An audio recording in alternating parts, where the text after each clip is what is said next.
ديربي في كازا ماشي غير كورة، ديربي في كازا قصة حياة ديال دراري صغار تعلموا يكسروا البالون في الزنقة، تعلموا يتنفسوا عشق الكورة في الدروبة.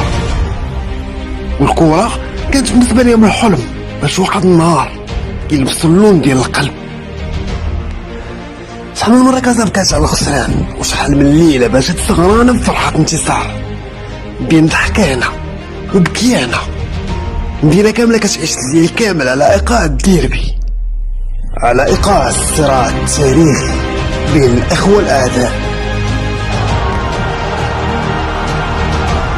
منذ نور بزاف ديال البطولات فيهم ديربي الرحال، الشوارع البيضاء وبلايص كيتبدلوا، لكن ديربي كازا كان ومازال غيبقى مدرسة في حب الفريق والجنون بالمستديرة.